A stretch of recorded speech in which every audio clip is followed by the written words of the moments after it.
Good evening, everyone. I'd like to call to order this meeting of the Urbana City Council for Monday, September 25th, 2023. Will the clerk please call the roll? Miss Wu? Here. Mr. Evans? Here. Miss Hersey? Here. Miss Colasetti? Here. Miss Bishop? Here. Miss Wilkin? Here. Mr. Quisenberry? Here. Mayor Marlin? Here.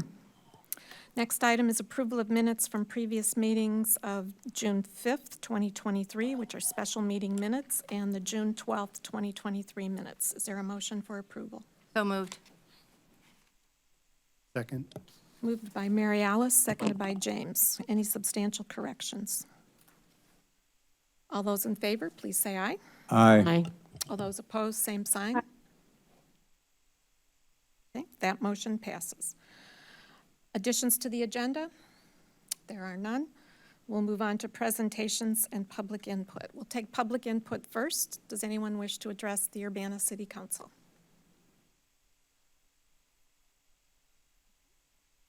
We do have a proclamation for Pride Week, so I'd like to read this proclamation. And this is a proclamation by the mayors of the cities of Champaign and Urbana, Illinois, and the county executive of Champaign County. Whereas, in 1969, an event referred to as the Stonewall Uprising began the national movement and the modern fight for LGBTQ+ rights, which has since spread throughout the world over the past 53 years. And whereas, in 1971, a group of LGBTQ+ University of Illinois students formed the organization the Gay Liberation Front, now known as the Gender and Sexuality Resource Center. And whereas, since 1972, the cities of Champaign and Urbana have been at the forefront, both in the state of Illinois and nationwide, of protecting the rights of LGBTQ+ individuals by prohibiting the discrimination on the basis of sexual orientation and gender identity. And whereas the cities of Champaign and Urbana and the county of Champaign have a rich and diverse history of LGBTQ+ representation in our government leaders, staff, and citizens. And whereas the Uniting Pride Up Center of Champaign County was founded in 2009 as an organization to advocate for the equality, wellness, advocacy, and visibility of the LGBTQ+ communities of all ages in Champaign County.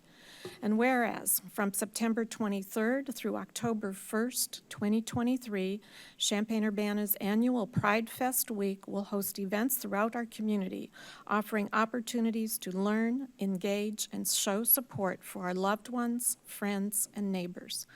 And whereas the centerpiece of this 9 days of social and educational events is the community's participation in the Pride Fest and Parade in downtown Urbana on Saturday, September 30th. Now, therefore, we, Deborah Frank Finan and Diane Wolf Marlin, mayors of the cities of Champaign and Urbana, Illinois, Steve Summers, Champaign County Executive, and Kyle Patterson, Champaign County Board Chair, do hereby proclaim the week of September 23rd through October 1st, 2023 as Champaign-Urbana Pride Fest Week 2023. Thank you.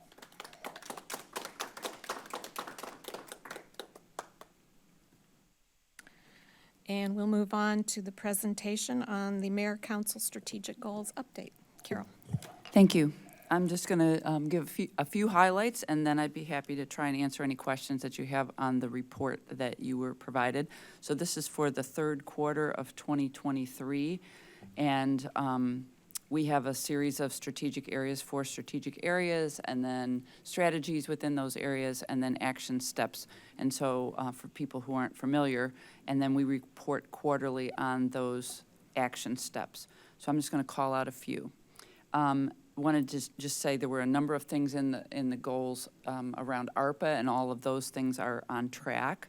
The public safety review, which is under strategic area number 1, public safety and well-being, number 2A, that's on track. Our next milestone from them is a draft staffing report for the police department and the fire department, and we're expecting that before the end of November. Under the strategic area for housing, under 1C, This is supporting housing security and equity. Specifically, the action step is to coordinate with housing and social service agencies to reduce homelessness. Under that, you'll see that mention is made of a 3-year strategic plan working with the Champaign County Continuum of Service Providers to the Homeless. And I just wanted to give a little bit more detail there. That plan will be for 2023 through 2027, and there are 5 strategic areas that are being included. It's still in draft right now. So those are increased permanent housing, improved data utilization and quality, enhancing equity, improving landlord engagement, and increasing lived experience representation. That's in the strategic plan. So there will be a presentation to council by the people putting that plan together before the year is over. And the Homeless Services Summit, which is mentioned also in that item, is being held next week on October 3rd. And among the things that they will be doing is voting on this strategic plan. And they're also bringing the funders together so they can talk about funding strategies. So if you have any specific questions about that detailed-wise, Braden's more than happy to take your call. On the strategic area for infrastructure, under 1B, we have the action item was, or the area was to develop, the action item was to develop more thoughtful plans about asset management and funding strategies around different categories of assets. And so we're now done with the SWAMP, which is the Stormwater Asset Management Plan, and the recommendation that came out of that to increase the stormwater fee. And there's been work that's been done on the local motor fuel tax, and at some point we'll bring a recommendation to you on that front. And then the latest one, because I know you like the acronyms, these are from Public Works, is the LAMP, which is the Light Asset Management Plan. And so the traffic lights have been done and the street lights are being done right now. And I asked Tim for a couple of, sort of interesting things that we're going to be exploring. One is better technology, because we do not use energy saving. We do not use LED, which is very uncommon at this point. So I think you can expect to see recommendations on that front. And then the other thing is we have I think a dozen different styles of streetlights, and so that is difficult in terms of keeping up with having things in stock. So I think more uniformity. So those are just a couple of teasers for what will be in the LAMP. And then the last area is economic development and economic recovery and development. And so under 3D, this is activating downtown in anticipation of the Hotel Royer opening. And so I just wanted to share a couple of things. If you remember, a few weeks back, Stephanie McMahon came and shared some of the plans for the spring that we'll be doing to activate the lots by the library. And we also have a new restaurant map, which I will circulate that tomorrow. That's focused on downtown. It's the same thing that we use in our books for the Rantoul Sports Complex, so that people know where the restaurants are downtown. And also we have a QR code that takes them to more information if they're interested. We have a couple of new businesses that opened recently downtown. We're really excited about that. Encanto and the Gallery Art Bar, and then Strictly Wicks in the mall went from a kiosk into a regular store. And then we still have some others in the works. One of them is in the old Iron Post space, which will be called Fernie's High Horse at some point. I know they're working on that. And then there's a speakeasy that is supposed to go into the Cohen Building. And then, of course, the Fall Fusion Festival is planned for October 7th from 4 to 8 p.m. So just some things that are helping to activate downtown. And having been downtown one evening to have dinner, it's just nice to see more people downtown. And I think we'll just keep growing from that point. So happy to answer any questions beyond the highlights that I shared. Sharice. When I was going over this, the one thing that I was hoping to kind of see, especially since we do so much to try to engage with Unit 116, with District 116, and help kids and stuff, and I was hoping that we could have more, I could see something, and I don't know how this would, how we would go about it. I'm not a planning person. With the dual credit program for the fire department, Yeah. to try to help, kids see, explore that area of, as far as a career.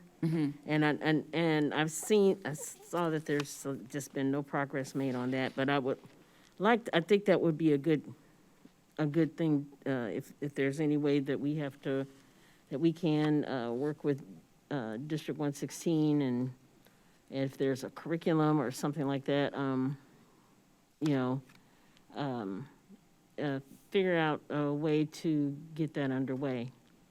That's great, and I think we're a little, we're sad that we haven't made progress on that. That was really, I think, promoted by Chief Loss when he was the chief of the fire department, and I don't know that anyone in the fire department now has experience standing up a program like that, but I know that Chief Boone does have experience with a cadet-type program, so maybe he can be a resource for us to get that started up. Okay, thanks. Any other questions? Grace? Thank you. Thanks for the updates on these. There's a lot of great progress to see in them. Trying to condense my thoughts. I will have questions, comments on just 3 items. I've narrowed it down to. So I saw that there's a human rights specialist recently hired, and I think that's great. I just didn't recall this coming up in things. I guess this was part of budget conversations of a new position. This is Could refresh our memory on this. Yeah, sure. Well, this is a rework of what was the community outreach coordinator. And what, in reviewing the work of the office and also making the change to have the position of working with the students. Remember, we had Self-Made Kings, and that was being staffed by one of our city staff person. And instead, through the ARPA funding, and with the cooperation of the school district, we thought that's actually better to be an employee of the school district. So then we wanted to revamp that position to really give more, I would say, focus in the office on human rights as opposed to community engagement broadly. So, and Carla has been doing this all by herself up to this point. So this person was just brought on full-time, I would say, maybe within the last month, I think. So it has expanded the capacity of the office to pursue some of the things that council's been interested in. That's great to hear. Thank you. Okay. The other one was about the bag fee. It says here that staff developed an estimate about time, implementation. Last I recall, it wasn't really laid out as far as time. It was like, well, it was a give or take. If we did that, then Scott would have to stop doing these things. Right. I didn't recall an update that we got from council that was really quantitative about the staff time required. Okay, that's what I had intended to capture in the words that I used. Can you tell me which number that is by any chance? And then I can look at what I wrote. 63 of the whole thing. It is Strategic Area 3, Strategy 3, Action C. Thank you.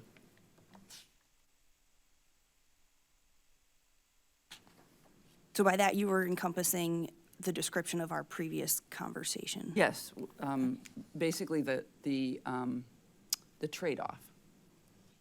Yeah, I still feel like I would appreciate an amount of time, as in like X hours a week, or, X full-time equivalent in a year or something.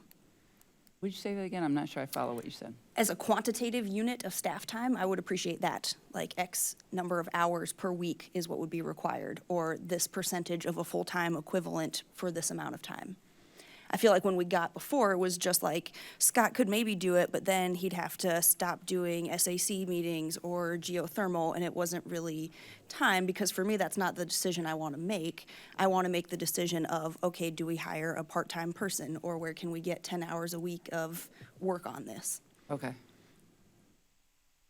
And then my last one was About the properties, this was goal 41C, identify downtown sites for 50 units of market rate housing. Yes. And so for this one, this is what I said in the 2x2 that I was able to attend and fortunately make up with this one. That I think this needs to be a public discussion still. This is, I think, another example to me that feels like taking the 2x2s as an approval method ahead of time and not publicly. What I said in those meetings is that I think this needs to be a public decision still, because the last time that we publicly talked about this, similar to some other past situations, we very clearly said that we would still decide how these properties would be used publicly as council. And so I just get red flags going up when we say they're going to be used for market rate housing in the goal, when we haven't publicly decided that by a majority of the legislative body who would decide that. I understand why you would feel that way. I'll tell you what our plan is, given the concerns that you raised, was to draft the RFP and share it with council, not for your approval per se, but for any recommendations that you'd like to make to revised language, because we talked about preferences, and when we were speaking with you, it was a question of, did you want to make decisions, prior to receiving proposals or based on proposals? So I think we want to craft some language and then get some feedback from council about whether you think, and when I say that, whether the majority of council thinks that we're emphasizing the right things, whether we're foreclosing something that we shouldn't foreclose, or whether we should be foreclosing something that we're not foreclosing. And then, once we get all the feedback about what the RFP itself says, which we'd like to be encouraging things to move in a particular direction, but maybe not requiring that it move in a particular direction, and then see what the market tells us. Because I think that's the most important message that we wanted to get. So the council would have input at the front end before we issue the RFP, and then the council will certainly have input at the back end after we receive proposals. Thank you. And I don't know if possible, I would appreciate if we could clarify that in the update, just that, it's that you have overall support from council, seems like, for the whole issue rather than for the RFP specifically, if that's what you're specifically referring to. Okay. I think this could be interpreted as approving the whole use of these sites for market rate housing, the way that it's listed here. And I think it would be helpful to clarify some of that you're moving with the RFP at this point only. Okay. Thank you. Any other questions or comments? Chris? Thank you. Okay, Carol, so strategy area number 4, strategy support current local businesses, action step D, enhance CDAP to include more Urbana minority-owned businesses and all that. Yes. Okay, so I'm looking at the last entry, are planning a doing business with Urbana event. Yes. And I'm just curious when that is or where it is. That might not be scheduled, but I will find out whether it has been scheduled yet. okay, thank you. That's all I have. Any other questions? Thank you, Carol. Thank you. Oh, anyone attending remotely have questions?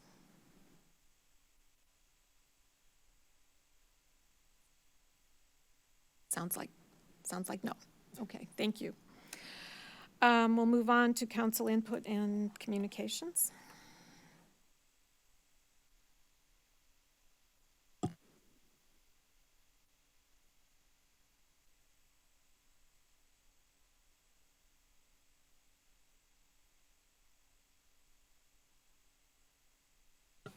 On behalf of the Committee of the Whole, on the consent agenda, there are 2 items. Ordinance number 2023-09033, ordinance approving a final subdivision plat for Fieldstone Subdivision Number 1, Plan Case 2478S23. And ordinance number 2023-09034, an ordinance amending the Urbana zoning map, 601 Killarney Street, Plan Case 2477M23. Second. I'm sorry, point of order, I would like to divide the question. I didn't realize that the subdivision plat was on consent agenda. I'd like to remove that one from the consent agenda. There's been a request to remove ordinance 2023-09-033 to the regular agenda. That leaves the ordinance 2023-09-034 on the consent agenda. And I'll update my second to the Sure. revised consent agenda. All right, it's been moved by Mary Alice, seconded by James. Will the clerk please call the roll? Ms. Wu, Yes. Mr. Evans, Yes. Ms. Hersey, Yes. Ms. Colacetti, Yes. Ms. Bishop, Yes. Ms. Wilkin, Yes. Mr. Quisenberry. Yes. That motion passes. We'll move on to the regular agenda. Shall I say the ordinance that I already did since it's on the regular agenda? All right. On behalf of the committee, I move approval of ordinance number 2023-09033, an ordinance approving a final subdivision plat at Fieldstone Subdivision Number 1, Plan Case 2478S23. There's a second. Second. Moved by Mary Alice, seconded by James. Any discussion? Grace? I didn't know if staff wanted to lead with any input about covenants and HOA agreements, or if I should go into reiterating some of my questions and concerns. We received your questions by email. I think Dave is prepared to respond. Well, and I guess I'll comment from, I think, what was the suggestions or concerns from the last meeting, and I guess if beyond that there are additional, certainly we can kind of have that discussion, and I'll provide the answers to that. As I recall from last week, it was more around whether or not an HOA would be exempt from the city's human rights ordinance, and the answer to that is no, they're not exempt. HOAs are generally kind of held to be, or are like non-for-profit entities, standalone entities, and so as such, they would, like any other entity, be subject to the city's HRO. So if there's anything beyond that, I can answer it. Do you want me to address the email that you sent out with the example on the solar issue, or no? Okay. Just for the council's perspective, did you send it to the entire council or just to the couple of us? Okay. Councilmember Wilkin had sent out a link to a state statute that talked about the idea of solar energy, and what it indicated was that there's a restriction on homeowners associations' ability to prohibit solar on property within an HOA. And so I guess if I'm misunderstanding, certainly correct me. I took that to be like an example of there are laws that may affect HOAs, and how does that kind of play into the idea of what we're talking about for the approval of the plat. And it's somewhat driven by the idea of, I think, the concern over the comments about that HOAs are kind of a private issue. And I think that comment was driven not so much to say they're exempt from city ordinances, but there are a lot of things that are internal to the homeowners association, the property owners within that area encompassed by the HOA. This would be one of them. So let's assume for the moment, it's not true, but let's assume for the moment that this particular HOA has a restriction saying we're not going to allow solar, period, on properties within or encompassed by the HOA. So here we've got a statute that says, no, they can't do that. It's not the city's role to go to that HOA and say, hey, you're violating the state statute, you need to remove that restriction. That's an issue between the property owners and the HOA. Me as a property, if I'm a property owner and now I find out that there's a state statute that actually would allow me to have solar if I chose to do so, even in light of the HOA's restrictive covenant, then I can go at the HOA to say, you need to remove it because the statute exists. Or if they don't do that, it's incumbent upon me as property owner to sue them in court to say, court, I want you to tell them to remove that restriction. So it's those kinds of things are outside the purview of the city. If there's some violation of the city ordinance, certainly we take that up ourselves. But like I said, there are some things that are clearly driven to just the internal operations of the HOA and the property owners themselves. And just for the record, council members did receive a copy of the homeowners association agreement. Thank you for sending that. Mary Alice? So Dave, I'm wondering if it's kind of similar to a lease in that a landlord can write a lease and there are certain rules at the state and also at the local level that they can't overwrite, so to speak. So it sounds to me like it's similar with the HOA. Right, yes, that's a good analogy, I think, on the idea is that if there are things that are affecting what the landlord actually put in place, I think you can address those things, not necessarily you can say you can't do that completely. It's that depending on what action is taken and how it interplays with what the law is, that's where we may come into play at the end. Thank you.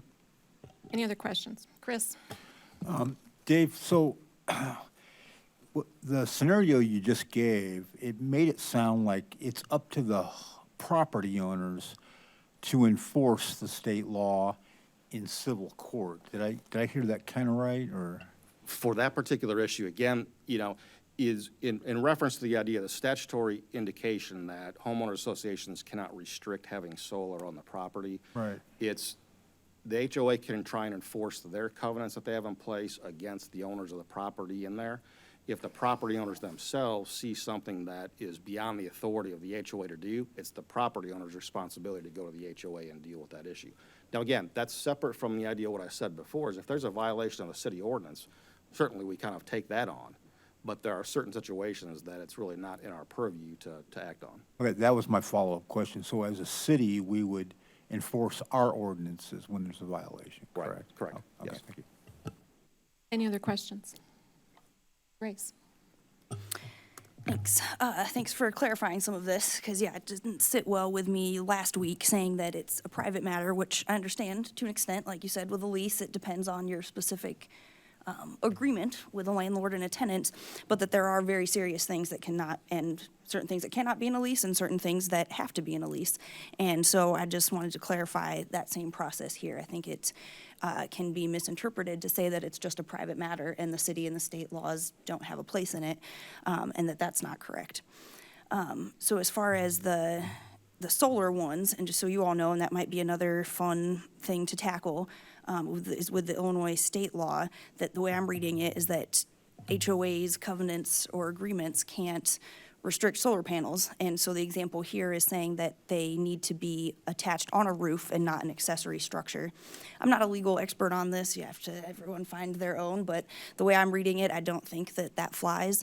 And so what I'm hearing is it sounds like it's up to the residents to kind of report and enforce those things with the proper legal body who has the regulation. And is there any assistance in Urbana? Like, does our Human Rights and Equity Office can help navigate anyone with those kinds of things to know if it is a city or a state issue and where to go from there, if there were potential issues? I guess only comment on what I understand the HREO office to handle it. I'm not sure that will be something that's in their purview unless Carol suggests otherwise on the idea of what we're talking about here as far as, the city somehow kind of being within the process of a regulation like this as it pertains to the HOA. To help navigate. I don't know that that's within their purview either. I mean, I understand the HREO is more driven to the idea of violations of our human rights ordinance, to that degree, not so much something like this. Oh, yeah, I mean, just in the bigger picture, whether it's outside of solar panels, if it's discrimination for source of income or for renters or student status, I'm talking about if someone's not Yes. sure, it seems like when you put the onus on the average resident, and then it's like, well, how are they supposed to know and figure all this out? So I guess I'm just asking if there is any resources locally to help people navigate that.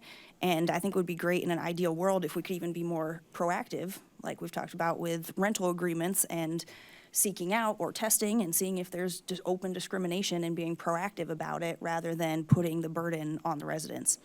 And this is outside of this particular issue. I'll clarify that too. I appreciate that this covenant had no other equity red flags, and I wanted to have the record publicly clarified about how the city is involved or is not involved in HOA agreements. Just to clarify, HOAs are subject and must comply with the city's human rights ordinance.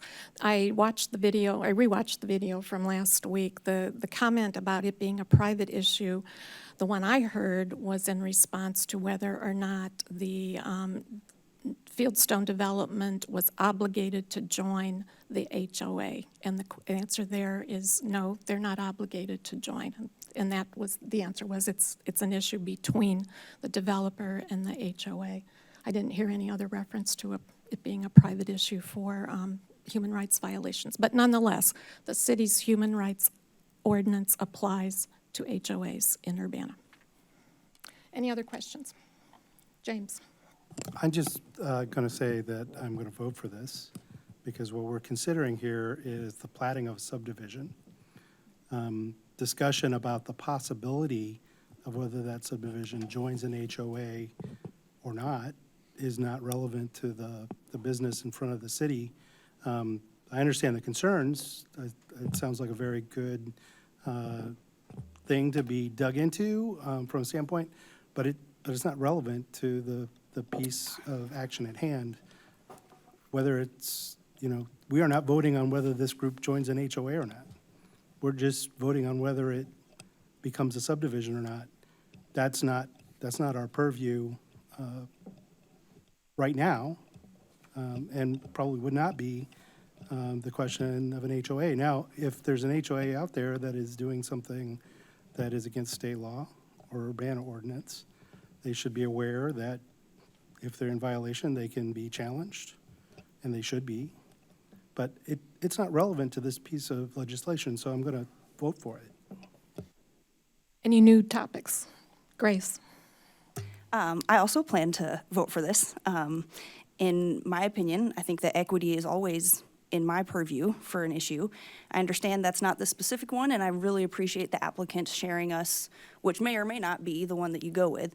So I understand that, and I will always think that it's important to bring up equity and bring up issues like this, especially when I have red flags going off, like hearing that there's a housing covenant in one of our most affluent neighborhoods. I think that's huge.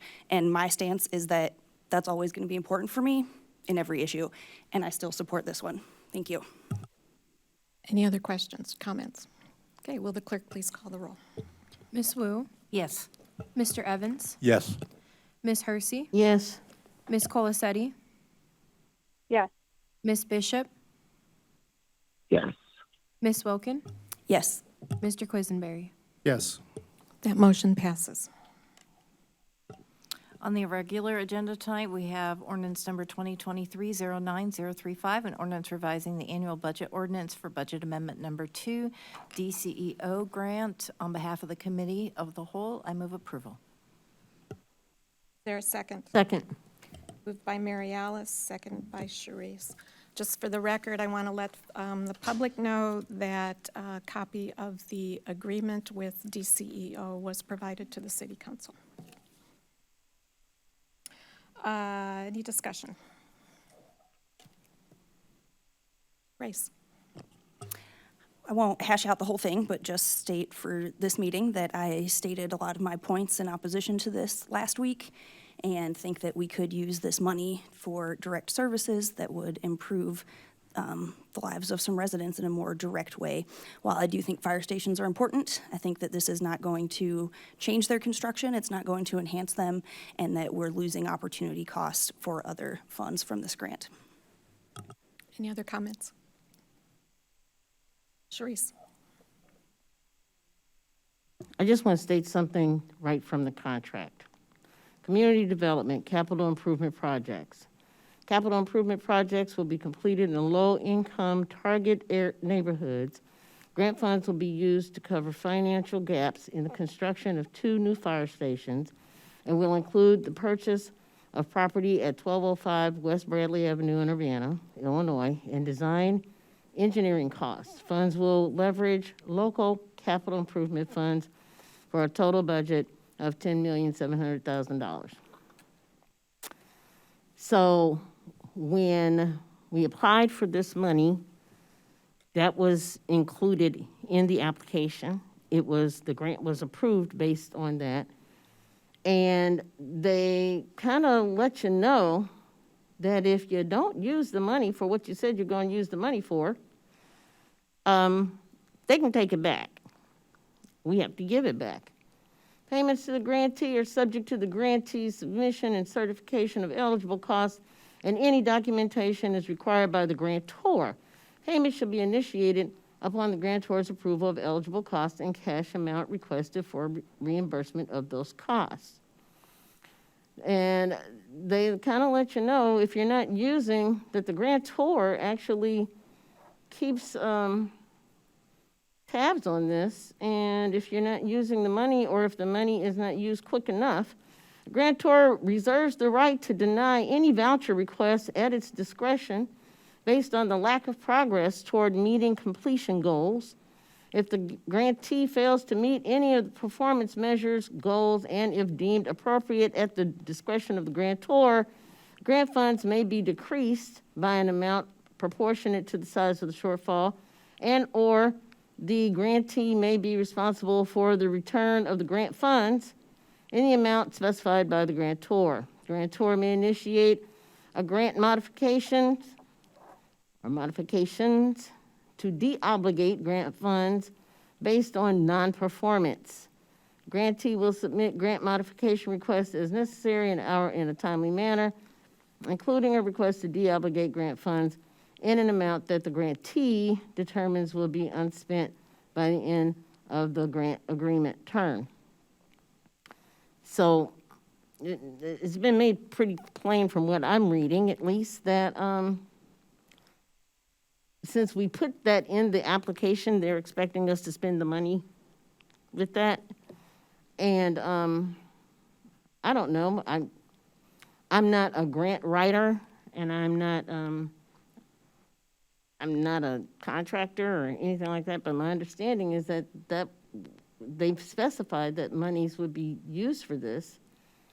And so I think that, you know, any question about how else it could be used is a kind of void on some level, because it seems like we have to use it for what we said that we were going to use it for. Okay, thank you. Any other? James? Yeah, I will reiterate my comments from the Committee of the Whole. I intend to support this, although I don't believe it's absolutely necessary for this money, grant money, to be spent on the fire stations. I am in complete support of rebuilding these fire stations. I've been there, I've looked at them. I believe it is investment in our infrastructure in two neighborhoods that need infrastructure. It is consistent with the DCEO grant that it is under. So we're not doing anything that's outside of what it was intended to be for. One of the things I do want to reiterate is that ARPA funds were not allowed to be spent on things like this. And so we targeted ARPA funds for many things in this area that would be necessary and needed and to move forward with. But this was an opportunity to build these buildings with support from the state, and I think that's appropriate, and I'm going to support it. Thank you. Any other comments? Anyone who hasn't spoken yet? I'm going to give everybody a chance. I'd like to make a comment and Yes, actually go ahead, have a question. Thank you. And I apologize if I missed this from last week. Can I get clarification on why the specific use was not specified when this was brought before council last year in September? I want to just go back to, yes, I'm going to answer that, Jaya. I just wanted to make reference to the information that we had in last week's council packet, which kind of traced over the different milestone dates in this, as this grant came forward. And so let me make sure I don't misspeak, so let me get it in front of me.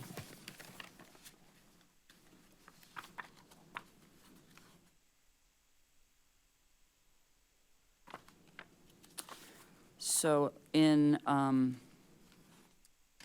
September of 2022, that was when the DCEO grant was accepted by the council, and it was in the broad categories that were put in front of the council at that point in time, and the $1.5 million was included for community development capital improvement projects. That's what it, that's, Yeah, that's what we Carol, had. I see that, and I think that's where my question is coming in. I'm sorry, it's a little difficult with the remote option because the grant specifies that it might be used for the fire stations. Is that, when was the grant written compared to when? Right, The that- grant would have been written prior to that presentation, isn't that correct? No, that's why I went back to that point. So. I see. Okay, so go ahead. Okay, thanks. So at that point, it was still this sort of general category of capital development, community development, capital improvement projects.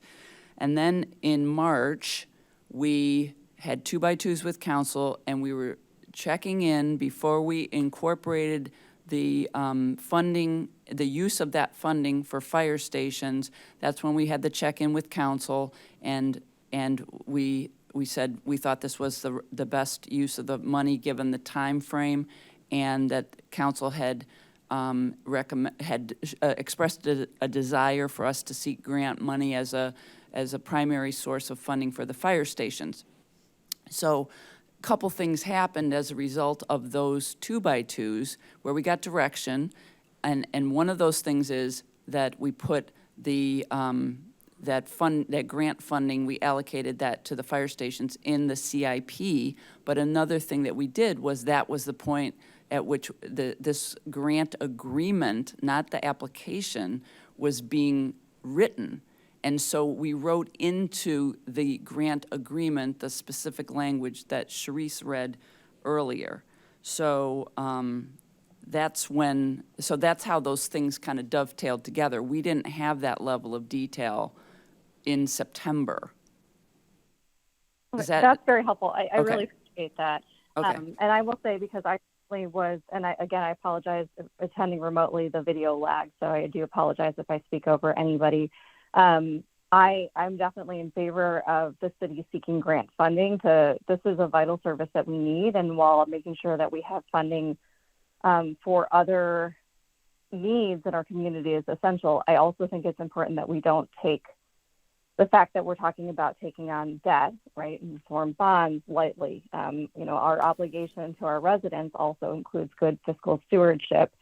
And I was certainly among, I think all of us recommended applying for grants to help fund this project. So I think clarifying that timeline, because certainly watching that video, it is not specified, and seeing the grant agreement and getting that clarification that was subsequent to that is very helpful. Because I do think this is a much needed resource in our community. So thank you for that clarification. Thank you. Any other, Chandra, did you have any comments? No, I don't. Thank Okay, you. thank you. Grace? Thank you. So to clarify for me, this issue is not about rebuilding the fire stations, and that hasn't been an issue. That's something we are going to do and committed to do regardless. I think what Sharice was reading, I think could have been confusing to some, because I think what Carol was clarifying, that was from the grant agreement from June of this year, not from September of last year. So I didn't see the application as far as I know, but I imagine that fire stations weren't on the application. Fire stations were not mentioned in our approval or acceptance of this grant in September of 2022. Because of private 2x2 meetings with council, staff got the direction to go this way, and it was approved in the capital improvement plan. I agree with that completely. That was my personal bad, not noticing it in there and making a point about it then. But I just wanted to clarify that that's not the case, that this grant was always intended and applied for and accepted for fire station construction. This was something recent that was just drafted in June of this year. And I plan to vote no for it for reasons already stated. Thank you. Okay. Mary Alice? No? Chris? And I think then we probably discussed this enough. Go ahead. So I do think that we would easily spend this money quickly if we were to use it for the appropriate uses that a DCEO grant is for. When you consider all the needs in the community, it would go very fast. So we have no problems with spending it. Again, I just think that the spirit of a DCEO grant was intended for the economic opportunities in these low-income neighborhoods and not for the government buildings of these neighborhoods. So I will be voting no against this. All right. Will the clerk please call the roll? Ms. Wu, Yes. Mr. Evans, No. Ms. Hersey, Yes. Ms. Colacetti, Yes. Ms. Bishop, Yes. Ms. Wilkin, No. Mr. Quisenberry, Yes. The Mayor Marlin? Mayor Marlin? Mayor Marlin. Yes. This takes 6 of 8, and this motion passes. Thank you, Mary Alice. Reports of special committees, we have none. Reports of officers. I have a couple of things to share tonight. One is an update on DART and the closure of DART. Just wanted to share a couple things. There were 138 employees in the Urbana location at the time the closure was announced. And with the help of EDC, we have been informed that 40% of those people have Urbana addresses. So they're maybe not all in the city of Urbana, but you know they're at least some of those people are. And so we got an update this morning on what EDC is doing to assist in getting these folks reemployed. And this is, the EDC has been terrific on this. They have a really good cooperative relationship with DART, helping with outplacement. So they organized on-site job fair. And DART's been great about letting people go to the job fair on their work, during their work hours and so on. And then EDC brought, I forget what the number is, of employers in, and they specified that they're focused on Champaign County employers, people who are hiring now, not in the future, so that they can put these people to work. So they had a good first round.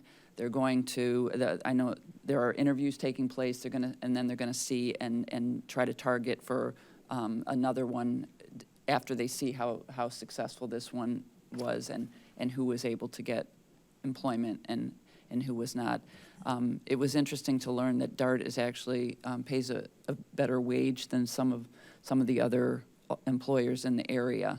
So they've been good to their employees, and so they had a lot of longstanding employees. People are getting severance agreements. So I think, the feeling that we got is this is being handled as well as one can handle a closure like this. And there's no update on what's happening with the property itself. But if anybody has any questions about that, I had one other item. James? Yeah, I do have a question. Thank you for that update. It's hard to call it doing well by employees when a whole location is shut down, but I understand what your point was there. I have gotten a number of inquiries, both by phone and by email, from concerned citizens that are worried that the property might become blighted if there isn't a transition to a future use, and that it may be difficult for the city to act on that if it gets sold and its ownership moved around. And so I'd like to know that as staff, we're looking at how we prevent it becoming an unused factory for the long term. Well, we have whatever tools that are available to us for any kind of blighted property, but what the feedback we're getting so far is that this is a property that people are interested in. So I think just from that alone, I think that we have a high degree of confidence that this property is not going to lie fallow. So the other item that I wanted to mention, which I found myself doing a little bit of a deep dive on after we got the word. So the first African American Heritage Trail sign in Urbana is going to go up this week, and it's going to go up outside the courthouse, and the topic is African Americans in the Civil War. And so there, you can go on to the African American Heritage Trail site, and you can get a little bit of history, or you can get a lot of history. So I'm going to just take a second and share with you that in 1864, in April, there was the 29th United States Colored Troops was formed, and that was the first unit of black African American troops that was raised in Illinois, and that was after the Emancipation Proclamation. So that's April of 1864, and that included 9 men from Champaign County, and people from, and others enlisted in other regiments, but at least 9 in that particular one. And then this particular regiment was then deployed in June of 1864. They started in April. In June, they participated in a battle that was part of the Siege of Petersburg that most people don't know. And if anybody here knows, I'll be really impressed. It's called the Battle of the Crater. Anybody hear of the Battle of the Crater? Okay, that's what you're supposed to go Wikipedia that tonight. It's very interesting, and the crater is still there if you go to Petersburg, Virginia, and in the historic park there. And the story of how these troops participated in that, I think, is fascinating. So, we got the word about the sign, and then there's just so much history to learn as a result of that. So look for that before when the week is over. And Thank that is the reason for this trail. Yes. The one last item to announce is the Pride Fest, of course, and the highlight of that, culmination of that will be the Pride Parade and Pride Fest in Urbana on Saturday. We invite council members, if you haven't signed up officially, to walk with the city in the parade. We're unit number 4 in the parade. We'll meet at the corner of Illinois and Lincoln. Step off is at 2:30 on Saturday. If you come early, you can help finish decorating the vehicle, but there will be a vehicle and then people walking. So we hope you can join us then. Thank you. And with no further business before the council, step off is at 2:30, Illinois and Lincoln, unit number 4. You can be there at 1, you can be there at 1:30 or 2, yes. Thank you. This meeting is adjourned.